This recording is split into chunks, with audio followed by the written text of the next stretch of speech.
Hello, folks, and welcome to Real Estate Questions and Answers with Greg Delane. I'm your host, Greg Delane. This is our show, and I put the show together to answer frequently asked questions that has been sent to me or emailed to my website.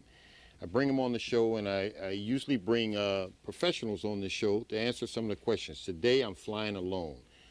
I wanted to talk about some things that are very important to me with the real estate market and what's going on today. What we will be speaking of today, I'm going to do the show really in two sections. What I'm going to be speaking about today on the first part of the show are about foreclosures, short sales, and what the market is doing right now. I have it on my website that if you go to my website, you'll hear a little short message from me. And what I think is going on is that the banks and the lending institutions got caught doing the same things the professional sports athletes were doing. They got caught taking steroids and growth hormones. And when they got caught, and they were so much bigger than they should have been, things started happening.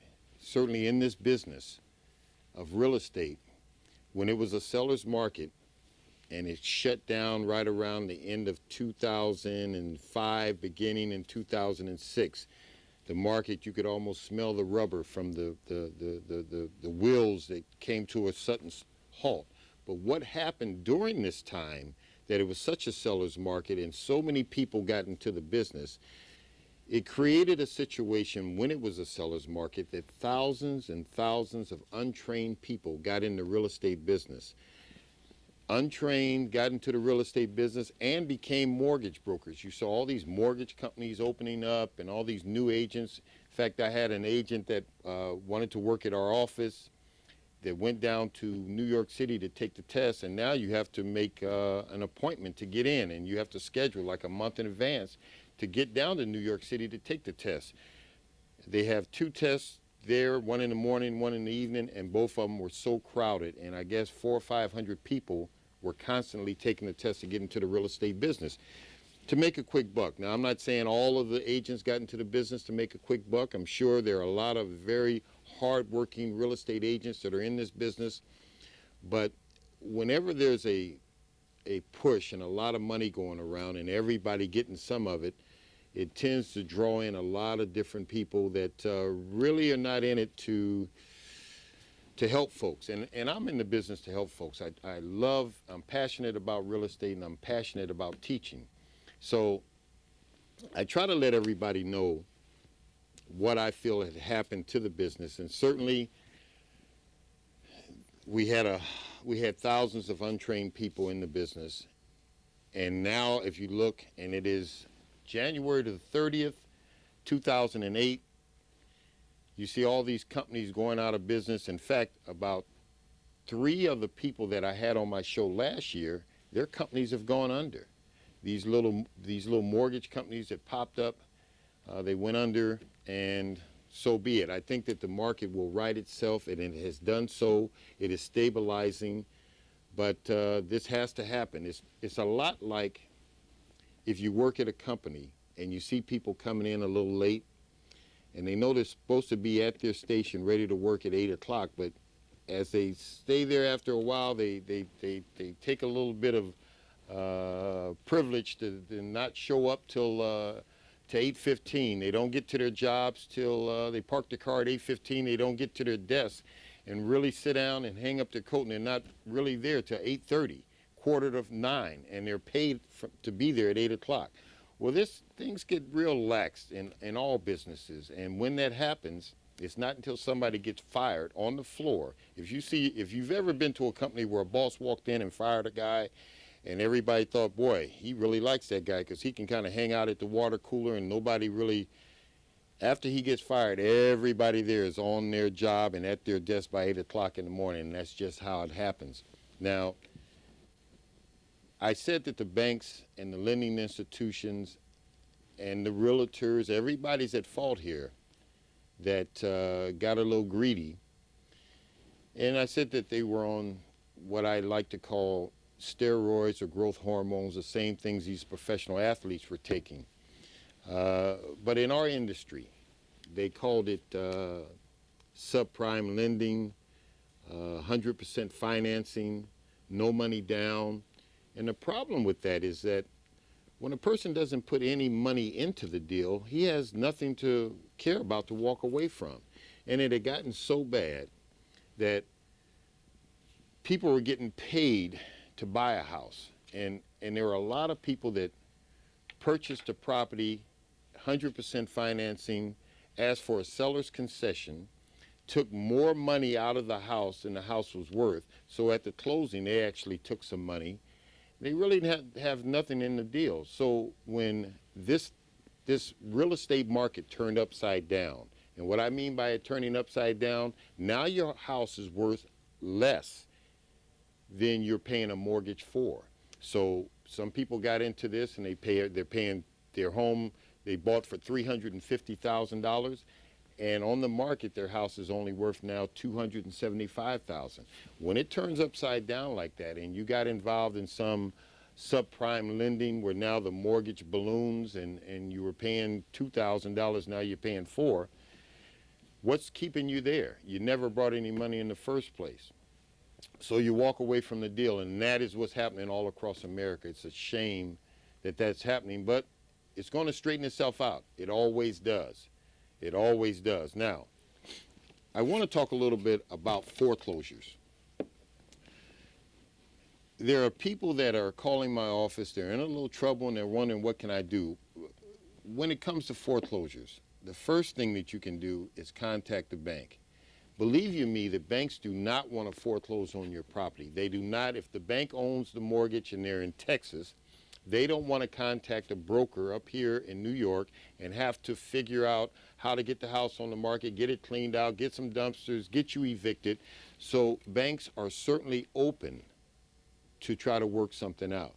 So you have to contact the bank. You have to contact the bank. You cannot put your head in a hole like an ostrich and think that things are going away, because the second that you don't pay your mortgage, there's a group of people marching towards you doing what you have to do or taking that home back from you.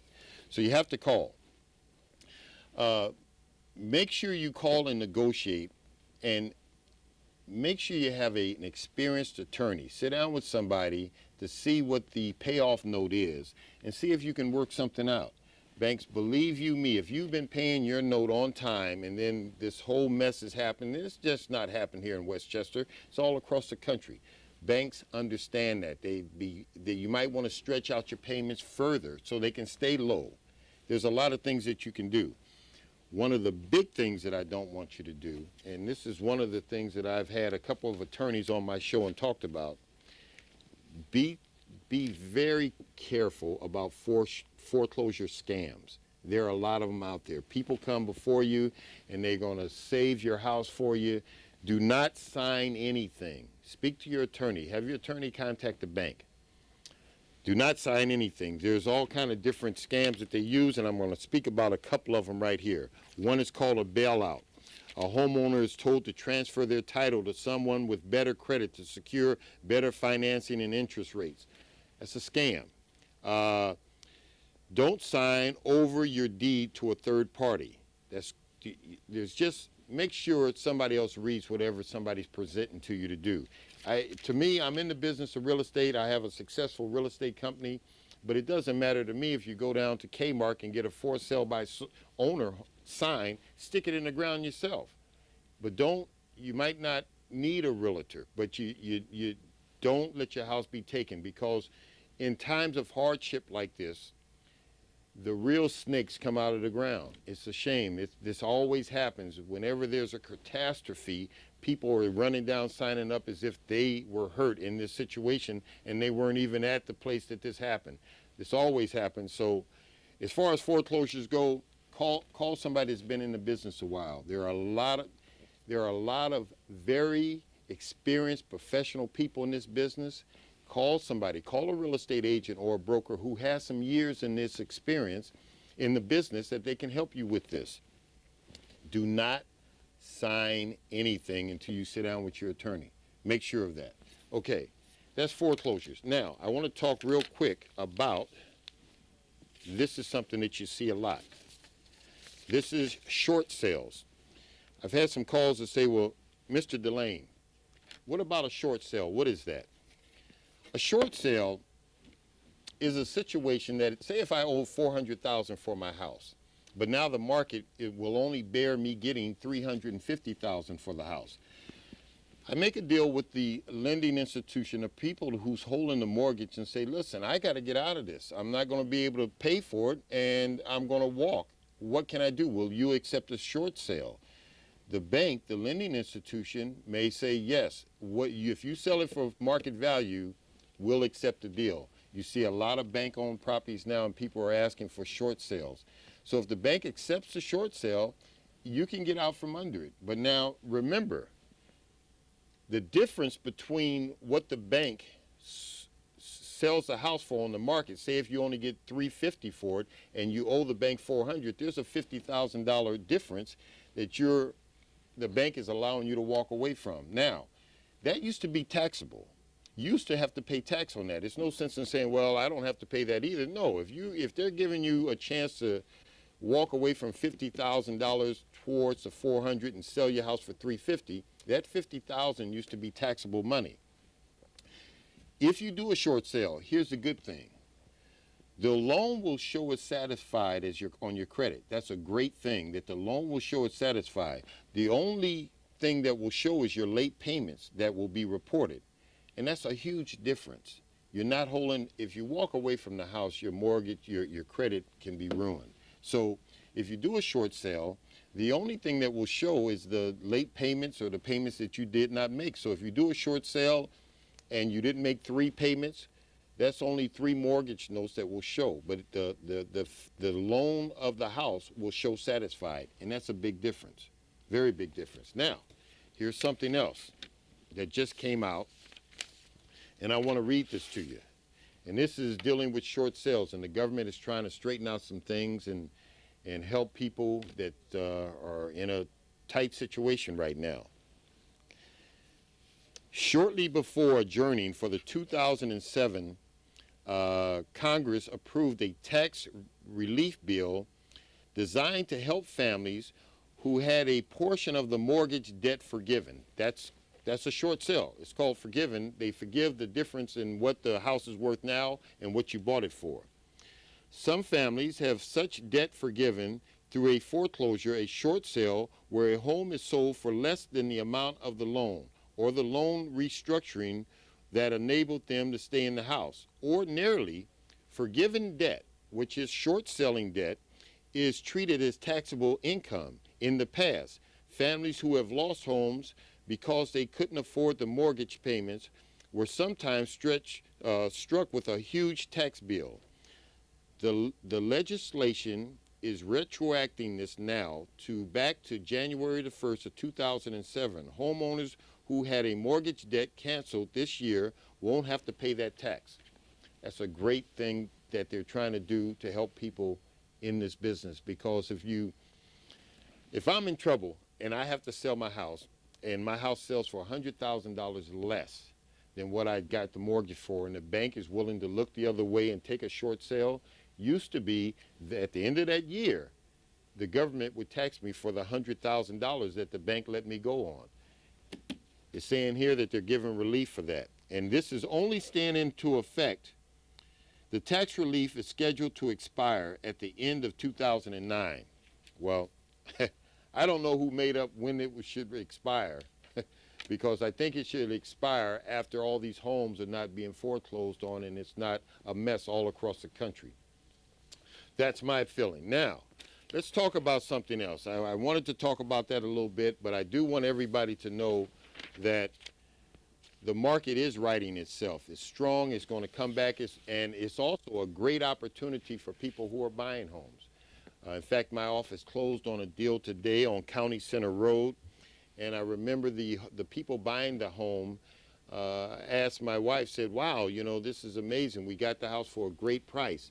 And I know the homeowner who is moving to Florida now. She's owned the home for 40 years. She's going to Florida. She's very excited about it. This property had been listed with another office, well, in fact, two other offices for a while. I won't mention any names. It doesn't even matter. But they had her thinking that she was going to get so much more for her property. I've been in this business 15 years. Trained at Century 21 Wolf. Nick Wolf is a good friend of mine, and I remember some of the things he taught me early on, and I use them even today. You always tell the truth. You got to be completely honest, and you got to tell people what's going on. Too often, sellers want to remember what Mrs. Brown got or Mr. Jones 2 years ago. Those years, those days, that time is over with. You have to speak about the now, what's going on right now. And she made a great deal. Both sides are very happy, and she's on to Florida. In fact, the car service came and picked up her car, and I took her to Westchester Airport. No, I didn't take her. The car service took her to Westchester Airport, and she's flying down to Florida, and I will be speaking with her daughter shortly. I think Wayne Martell is doing the closing, so she's buying a nice piece of property down there, and that's wonderful. This is really now to the new agents that are coming into the business. The basics say your prospect, present, and close. Your strength comes in the middle, in the presentation. When you go to sit with somebody at their house and talk to them about selling their home, you learn what to say.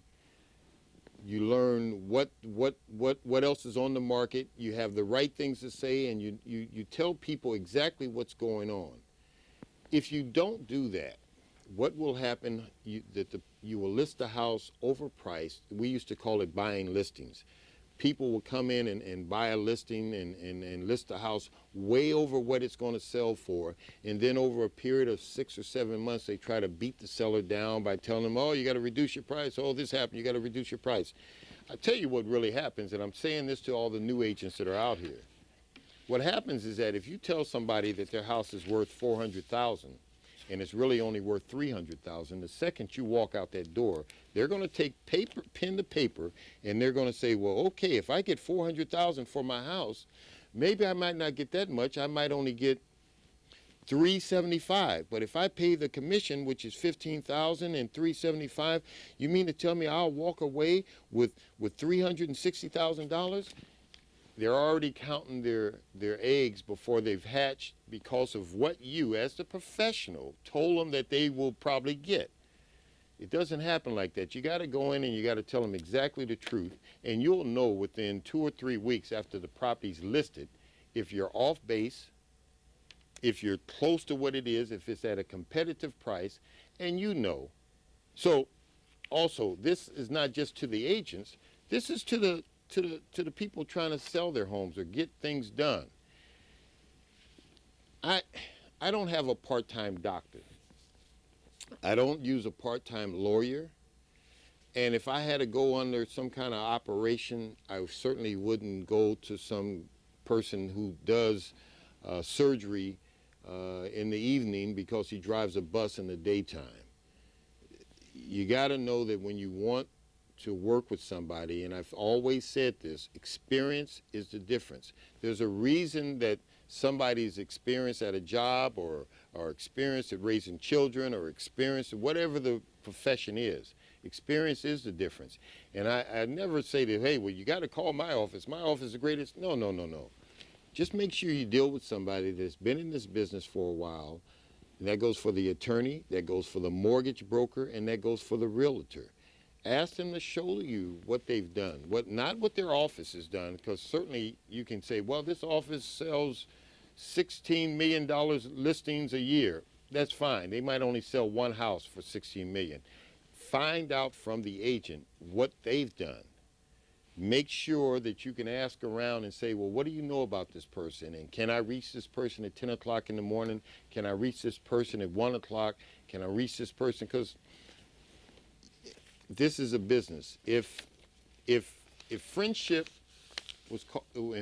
and business were the same word, it wouldn't be two different words. I've seen a lot of times where people will list their property with somebody because they're friends in the church, or their kids went to school with their kids, and they didn't want to hurt their feelings. And so, it's going to be a little tough, because I have two friends who are realtors. One is a realtor, and they're in my church, and the other person, they're in the PTA with me. And how would they feel if I listed my house with somebody else?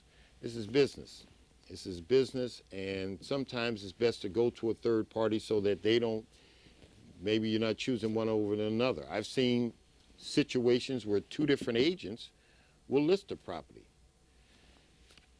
You do whatever you got to do to make sure it works out for you. But in this trying time right now in the business of real estate, you got to deal with professionals.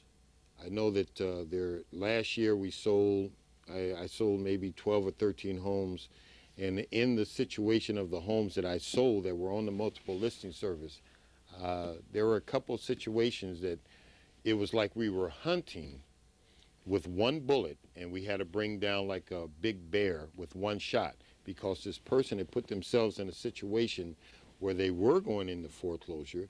They decided when we put the deal together, they weren't going to pay their mortgage note anymore. And I didn't really know how serious this had gotten, because until it got down to crunch time. So I felt like I was hunting for a bear with one bullet.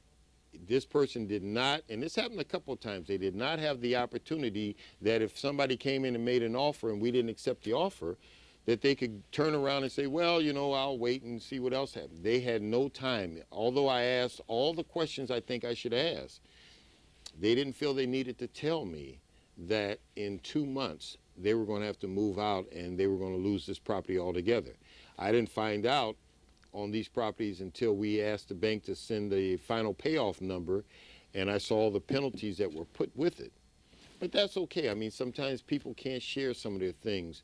I know for me, it's easier to share some of the issues I'm going through and some of the things I'm working on with a stranger than it is with family sometimes. Sometimes it's easier to go and sit down with a therapist and ask them some of the questions that I might not want to share with my best friends.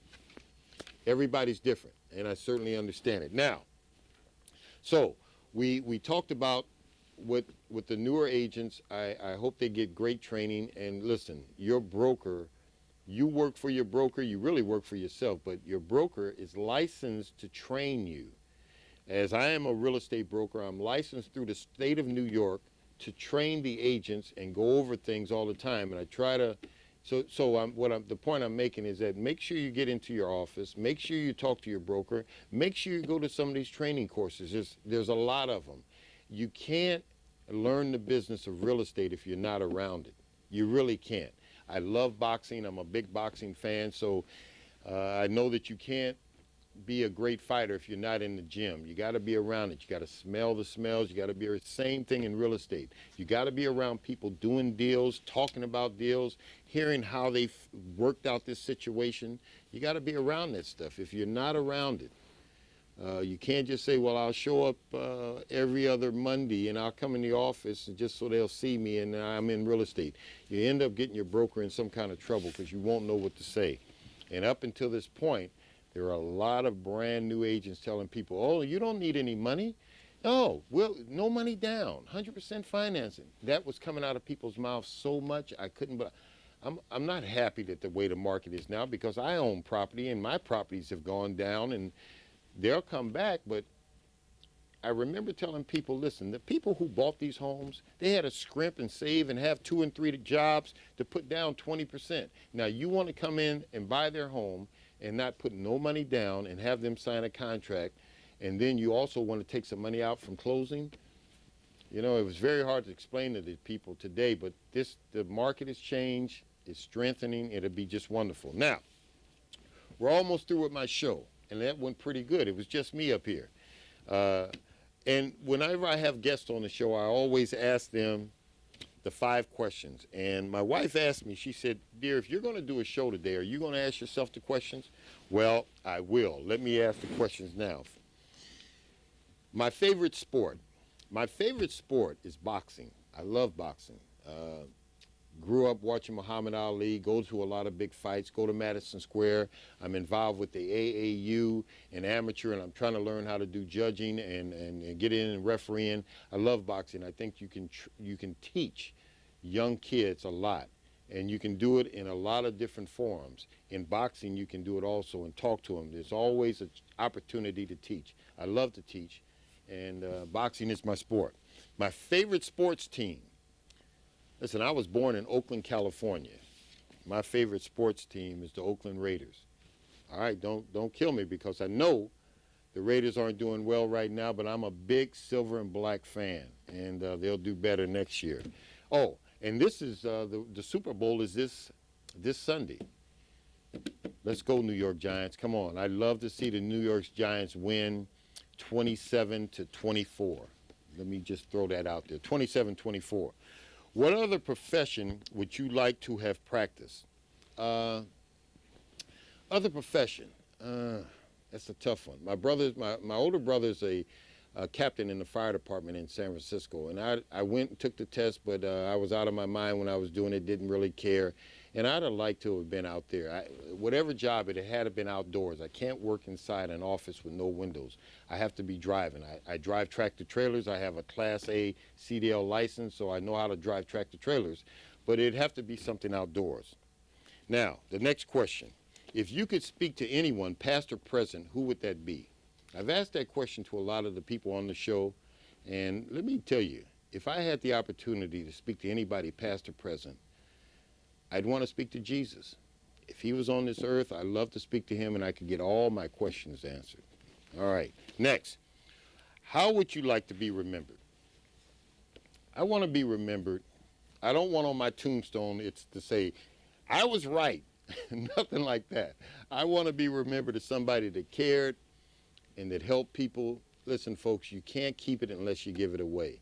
You got to be fair and honest and try to help these kids out here. It's a crazy world right now. Things are getting ready to change, but, you know, I like to teach, and I want to be remembered as a fair person. That's our show. I'll speak to you on the next show. See you soon. Thank you so much.